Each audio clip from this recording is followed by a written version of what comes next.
ole chibai vek ole vo in hi December ni somthum pakhat sang ni somni pathum ania kuminata na ni top berania he vo in ni top kumin ni top berani na wang te ponyang tong trai na te kan kalanga pathian ni na alom thu soina kumin chung min vena lom thu soina te po kan ban neyanga tin kum thar lama kan ta na kum thani ve na tan trong trai te po kan nei don tin chu le khat po kan de sat tura kai tuna ha kan kal don me ka chuanin trong trai na tang kan kal zo lama hianin long trai helipeta thalai te pathian fakle choi moya zai ho nan an neya ta chuanin kan bakal ve anga long trai thalai ti jinga kan batel ve don ani chuanin thu soi thatak tak ngai thla te po om do na chumin phuna chuan kan kal thlang don ani tuna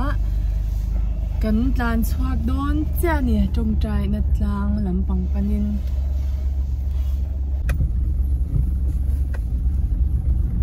support system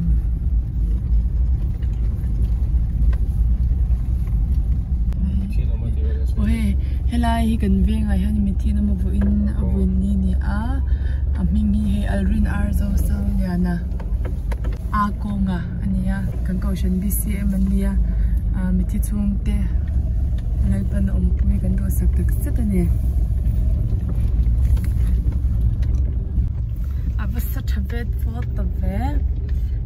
le kum sa ne som ne pathum chu mi khap kar lawa loral ta do chu ni tareng maya he kum ti ra tangin pathian shwain te kan changa alom me ma la chung ko tin kan hun tonen ang lo thewanga then khatan lom kumte ni anga then khatan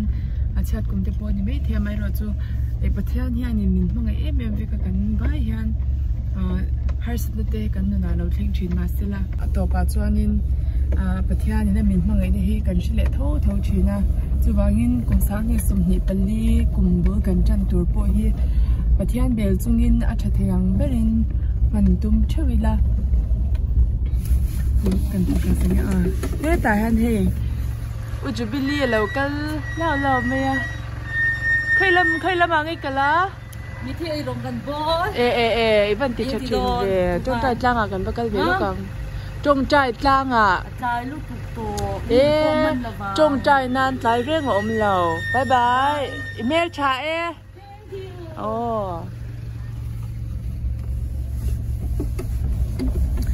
tin kan soi bel vele du lok chu pathian kan rin da kong a hian tu mai kan rin ke theilawa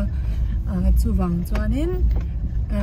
kan ngai dan ne lo de mi an local kan hu po hi engting e pathian nen an in yak dan pathian en som na engting en ne hi kan shat pui lo wang hianin ring tu kan ne na lo soi se vak pakhi thil thaber po ne lawa chu wangin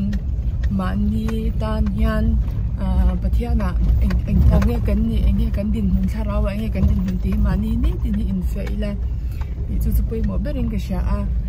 mi dang lo te cham kha atru ber lawa kan ngei dang kha pathiani na mi dang te chunga ro rel nan pathianin kan ngei dang hangai pui mo lawa ngai pui mo lo me po ni lovin zia pakhat na don lawa chu wangin chu ti ka ti ro pui sa pathian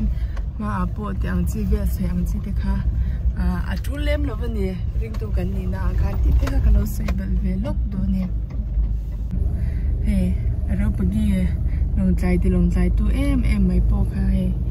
an tlan pel le don ta trong trai tlang lam kan pan zel ani tu na yan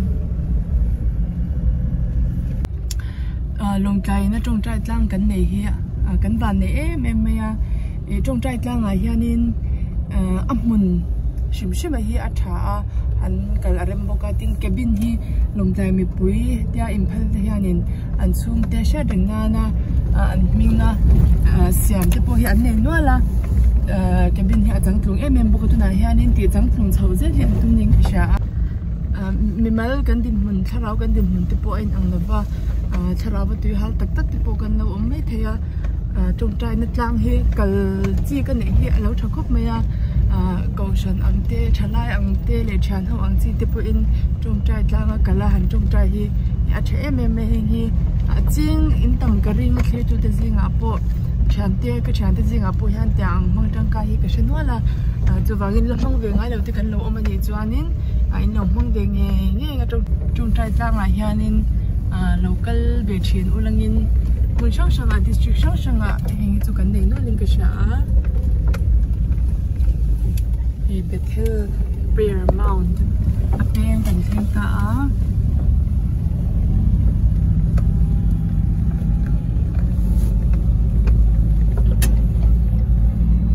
na tung trai tlang mi Bethel Prayer Mount ti a mingan bo ania se soi ol samnan han ti han tung trai tlang hi kan ti le ma zela hi kal po nom ve nek nek me hun han re vak kha tum lem lova lai ma nai hanin bakala tung trai na ni kha kan tum ber chu ni a heta hian room cabin chabi kan wala dona chabilang men ni a chan min te po kum thar chibai chibai to mai ra se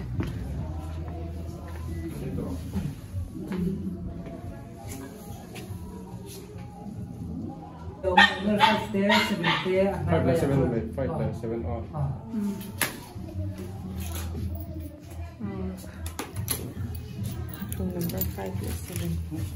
Convenient. Long time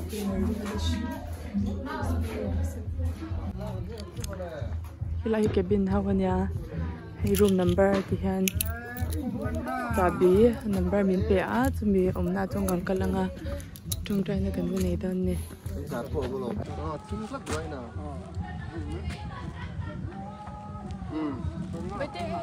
Oh.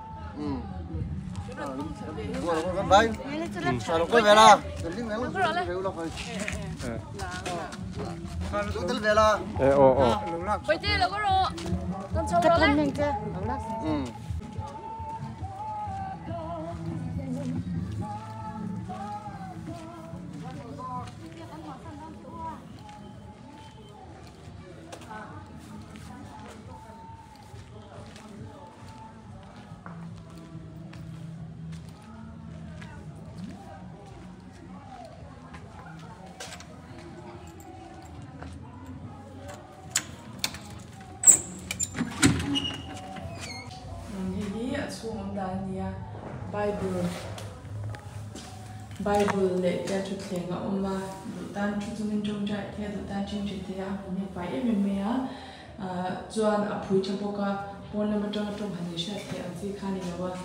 to fel lu to kan hen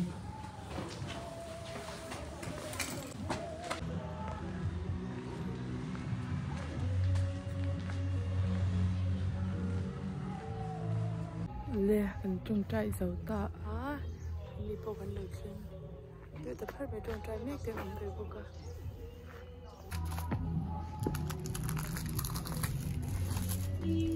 helai hianin chung trai na in pui inaugurated by upasi ngun lian chunga ni somhi pani thakwa sawni somhi pathum se top ni da khat September tha a an hun kha ni helai building chung trai na in pui hi helama hianin name of work on construction of prayer house along Tung Trai Klang amount ngai nga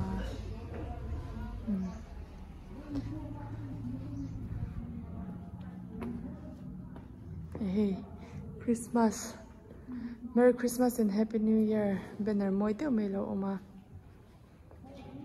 chuan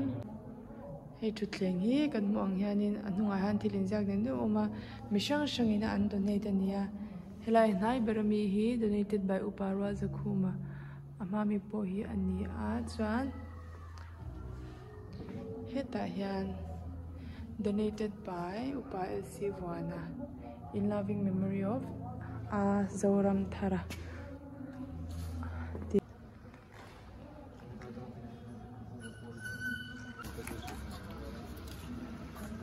hey Tung Trai na tlanga kal bo incho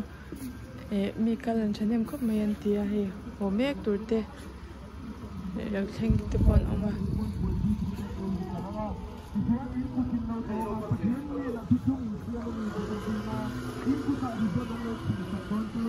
kan bia lok so helipad chu ni to chu an thom te po a sha thei to ne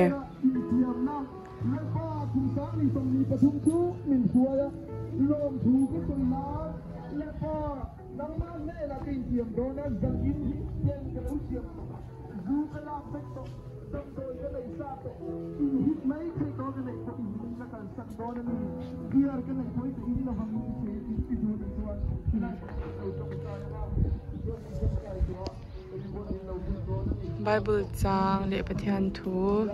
solai cross so da insia ka rom kal mek te pon om je la ni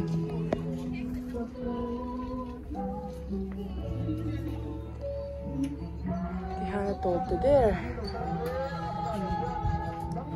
so bunan mang mek to ni tuna so nin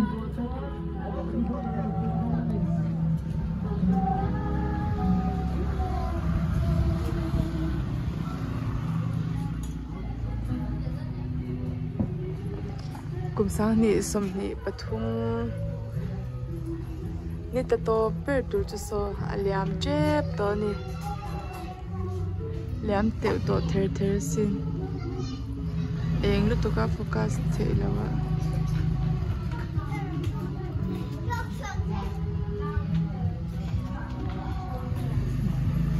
kan ni me ro se ai chang chu na lak the tlet law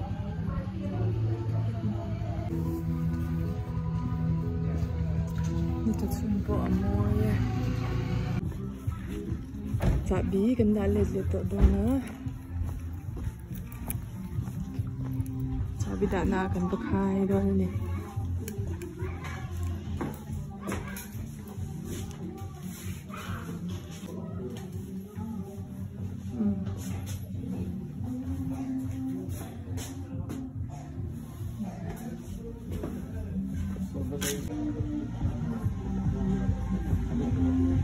Oh helaya building te panel te ini building te hi satu te hi donate asagna donate tu te hi kapule kapi tenia kapumona le kapi nguri te an papa ma vula sha de na ta da an sakan ni paisa ni punia ron thlen belanam zera trong trai tlang hi alun khop mai ho kan nam boka cái số pe dần rất mê nhỉ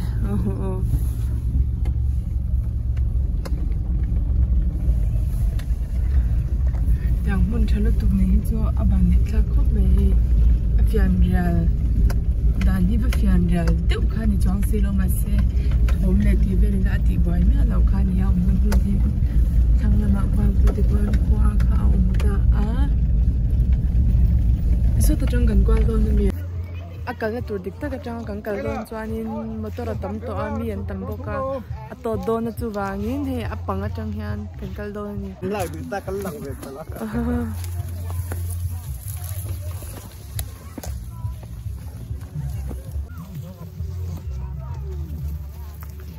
nim mo wi sei lu tuka ken ti pira ta mo alang phalo ni hi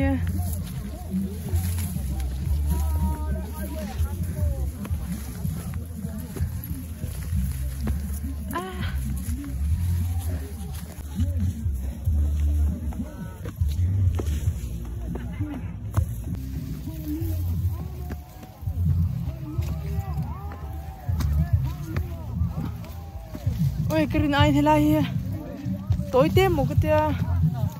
avan thui ro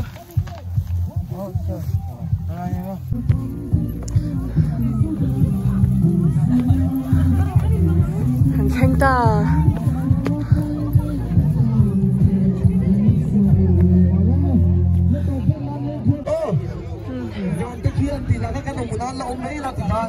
nó tổ bê nó tổ tu đi chứ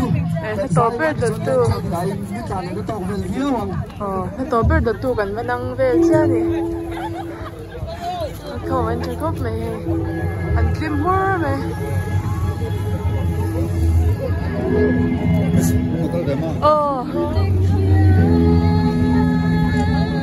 bây giờ dai so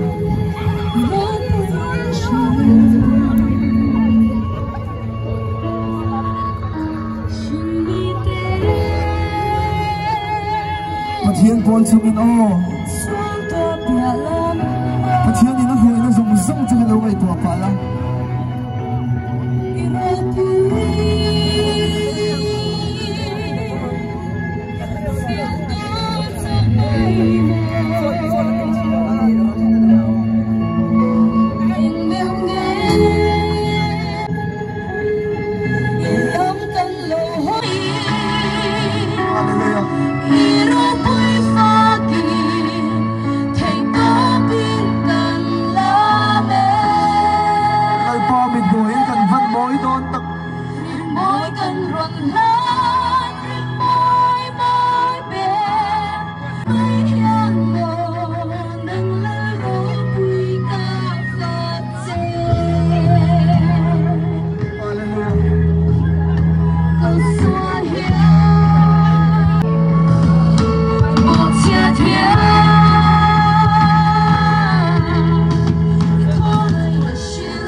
xua mà ngày nay lại chặt cái này ra ngày nay phải cầm bí phật khăn tập đi ha. Chuẩn bị hóa chuan. Hello, matang hian voi khat chiat thum dang kan au le la kang o 1 2 3 ka chiat nga project gospel 31st kan ti ro don di o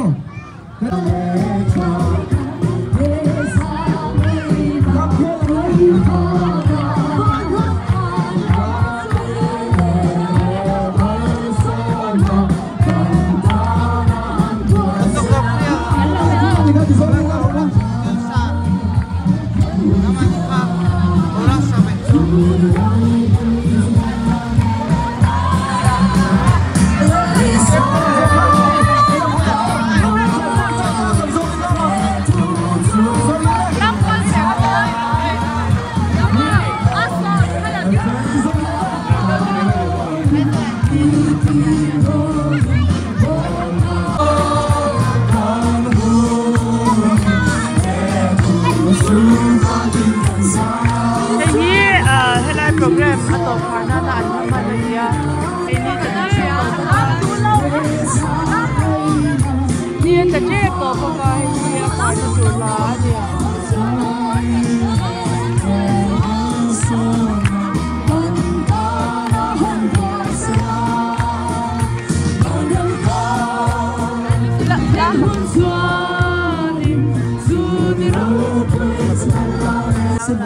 Ani lo pun nang mat. Ai nang mat. Redmi phone ang kanti bau pala,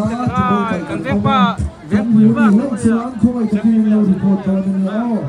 Is a vai lo pan ma som che ro se, thar se bai gan bu vet se u.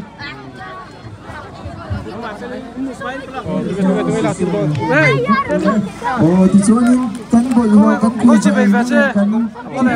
ko pa ko ni chuan khoi ka kin.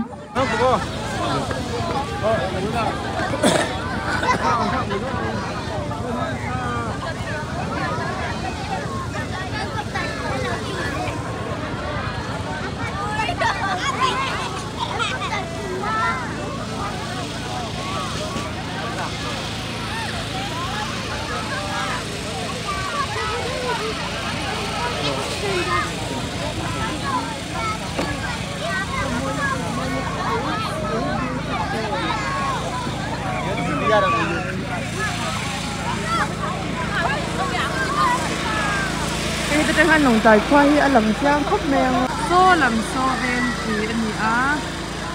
cho nên cái làm giang đi thiên cả làm không giang cái làm gì anh làm giang làm bằng hệ electric bên anh nhỉ cho anh thằng làm bằng LP anh nhỉ cho nên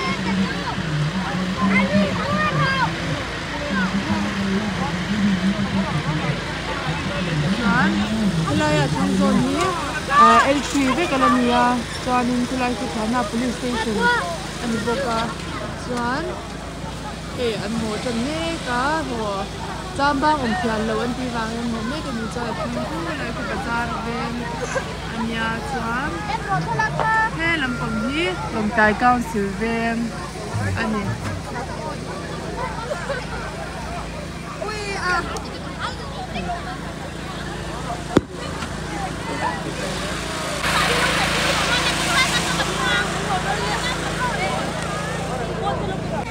Hello. Bên thằng nào mẹ sao mới chám bùa? Hey, bữa tiết chị bay. Anh đi chị bay. Ô, cái run thân quê.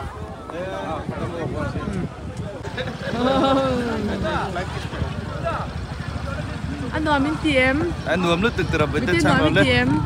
Dài nó sao em? Dài nó sao mà bye bye. Bye bye rồi đấy. Được không? Thôi lại được không?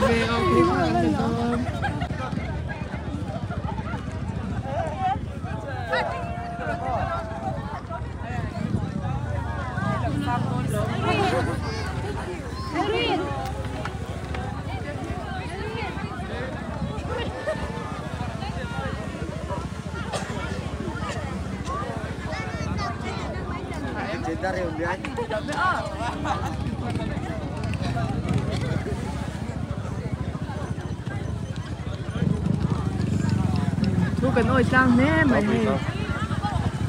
Ồ, nó này thì trang mang quỷ trang.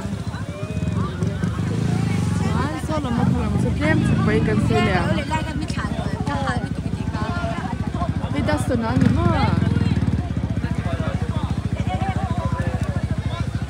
bye bye go to the Dustin look at the head oh no we Come, you can take picture with him. His name is Dustin. Yes, Dustin. Nice and for you. Yeah, fine. How about you?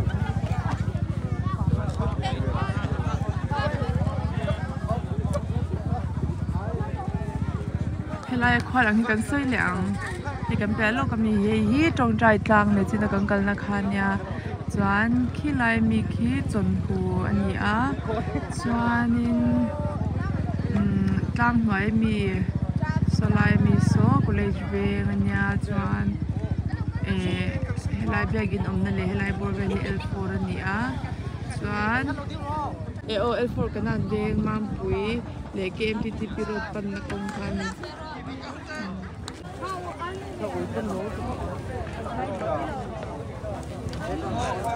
Thôi đây có đồng chuột hả? Su khu tập trăng quan.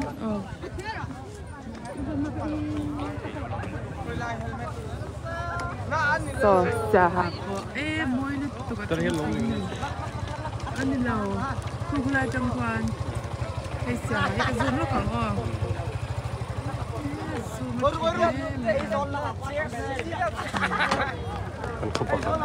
Cần khúc bạc cần so. Cần lâu chán là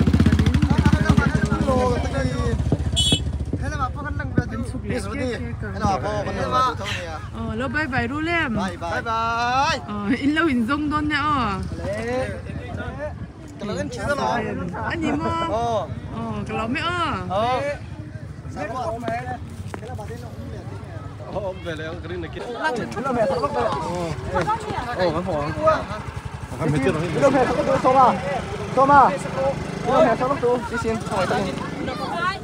Bye bye. Apa nih ya? Ini santai om ya. Đây nọ.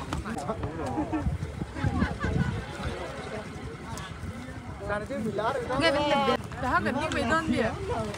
Có một nào lên. Môi nó tụt ra.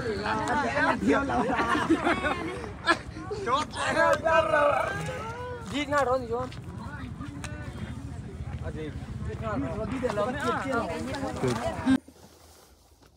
Tại mình cần chụp phải lúc càng dàn nằm tên tôi đó na phim buồn ngay tôi nè phải ta wait anh program mình để khát tốt giá bên cái sao về em là rồi lúc tụi cái rồi như chỗ lâu nên nằm mát